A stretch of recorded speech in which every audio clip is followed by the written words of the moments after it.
Awal tahun 2020, Indonesia dihebohkan dengan adanya kasus COVID-19 pertama kali yang diumumkan resmi oleh Presiden Joko Widodo. Tadi pagi saya mendapatkan laporan dari Pak Menteri Kesehatan bahwa ibu ini dan putrinya positif corona. Sejak saat itu, jumlah kasus positif semakin meningkat setiap harinya. Hal ini membuat pemerintah mengeluarkan kebijakan lockdown dan new normal hampir di semua wilayah di seluruh Nusantara. Untuk mengatasi dampak wabah tersebut, saya telah memutuskan dalam rapat kabinet bahwa opsi yang kita pilih adalah pembatasan sosial berskala besar atau PSBB. Dengan adanya kebijakan tersebut, memberi dampak pada penyesuaian dari semua sektor seperti Kuning, ekonomi, oranye, dan merah, yaitu zona-zona yang telah didesignasikan oleh gugus tugas yang punya resiko COVID dan penyebaran COVID itu dilarang saat ini melakukan pembelajaran tatap muka di satuan pendidikan. Atas dasar itulah, warga Gunung Sari, terkhususnya RW 6, akhirnya memilih untuk mendirikan rumah belajar amanah. Nama saya Yakob, saya di sini sebagai relawan rumah belajar amanah. Nama saya Septiana, saya di sini sebagai salah satu mentor di Rumah Belajar Amanah. Saya di SDT, posisi di masyarakat, saya jadi ketua PKK RW di wilayah RW 6.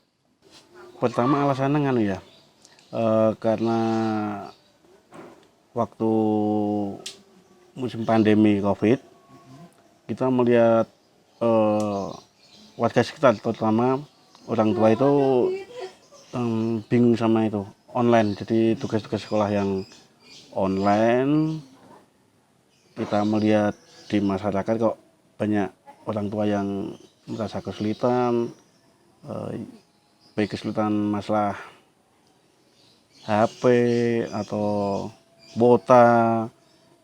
Kan masyarakat di sini boleh dikatakan ekonominya kurang mendukung lah. Jadi kalau untuk tiap hari kuota habis pasti jadi masalah, atau apalagi penggunaan HP, banyak yang nggak punya HP lah. Kita relawan itu berinisiatif untuk memberikan tempat atau ruang buat anak-anak itu agar mereka bisa mengerjakan tugas sekolah online itu tanpa membebani orang tua lah, istilahnya seperti itu pertama kali.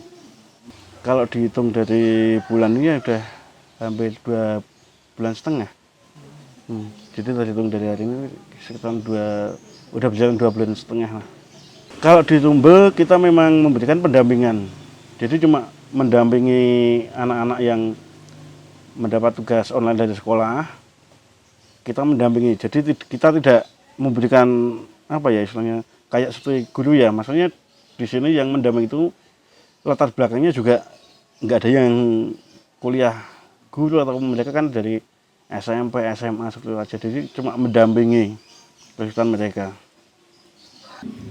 Kalau untuk mentor, pertama memang kita yang mencari. Jadi kita menawarkan siapa yang mau, yang jelas yang peduli sama pendidikan di desa ini. Pertama kali saya dengar kata mentor, itu berarti saya mengajari dan membantu anak-anak SD untuk belajar dan mengerjakan tugas.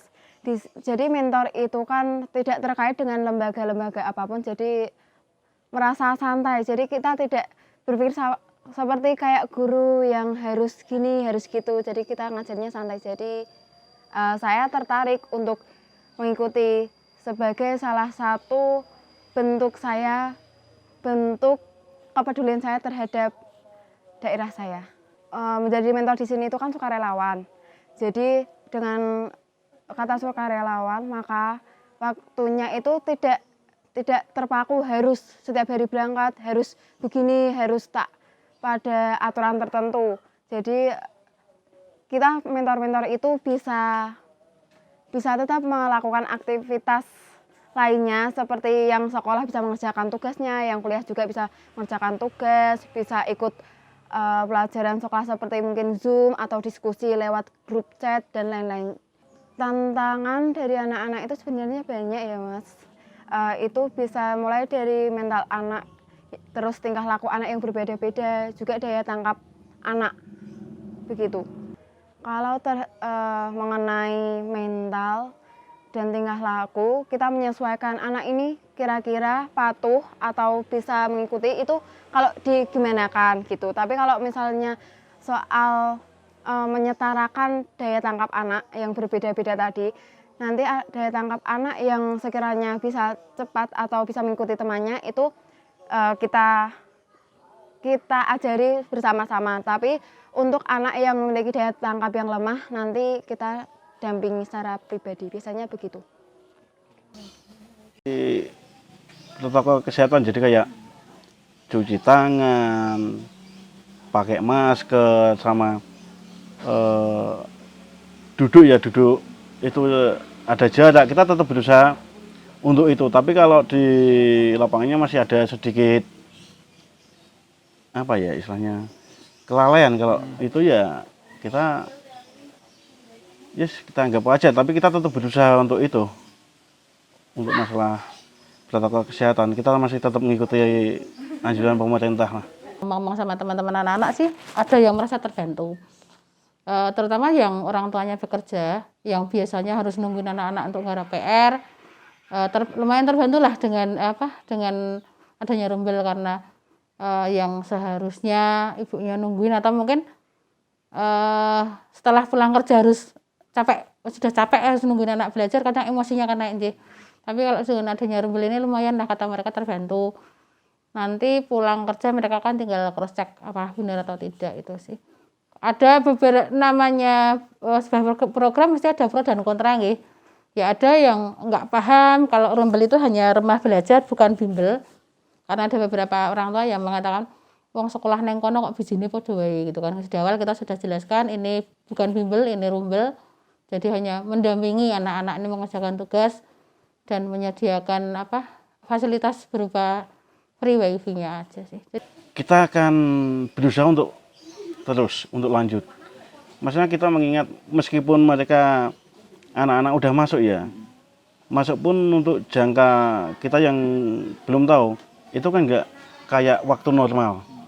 Jadi nggak waktu normal itu kan semua siswa masuk sesuai jam sekolah. Kalau ini kan mungkin masih ada batasan-batasan tertentu. Kita masih tetap lanjut untuk itu. Tapi misal pemerintah udah menyatakan normal, ya kita tetap lanjut kan. Untuk masalah tugas sekolah kan tetap ya mungkin cuma waktunya aja. Kalau masa pandemi ini kita pagi, mungkin kalau udah normal gitu ya kita jamnya mungkin sore sampai jam berapa, mungkin 1 jam apa kayak istilahnya sekolah itu les seperti itu. Kalau harapan ke depan setelah nanti ini selesai, harapan kami juga pandemi cepat selesai nggih. Kedepannya nanti kita lihat, karena yang para pendamping ini kan juga masih anak-anak sekolah. Otomatis setelah nanti selesai ini kan otomatis mereka juga harus sekolah juga. Selama pandemi ini kan sekolah online otomatis nggak efektif atau nggak efisien lah gitu. Mesti kan nanti setelah masuk pelajaran mesti dioyak kan. Dengan sendirinya anak-anak ini kan padat tuh nanti ya. Jadi kalau nanti beberapa orang tua pernah ngomong nanti setelah masuk sekolah pun kalau masih ada Rumbel mereka mau gitu, maksudnya tetap mengizinkan anak-anak di sana, dan mungkin lebih enak kalau setelah selesai pandemi nggih. Tapi kita juga nanti lihat komentarnya juga, karena anak-anak yang ngajar sekarang ini kan yang SMA, SMK sudah mulai kelas 2, kelas 3. Itu kan lagi padat-padatnya nggih untuk pembelajaran. Jadi ke depan ya nanti kita lihat setelah mungkin insya Allah Desember sudah selesai nggih, mungkin Januari sudah mulai kembali normal. Harapan seperti itu sih Mas. Pandemi ini memaksa masyarakat untuk dapat menyesuaikan perubahan tatanan sosial. Dari yang semula tiada jarak menjadi berjarak, dan yang terbiasa melakukan gotong royong dipaksa harus melakukannya dengan pola interaksi yang baru. Warga RW 6 Gunung Sari ini menjadi salah satu contoh penerapan gotong royong pada masa pandemi. Dengan tetap memaksimalkan penerapan protokol kesehatan, rumah belajar tetap tetap gagah berdiri untuk memfasilitasi masyarakat di wilayah RW 6 Gunung Sari.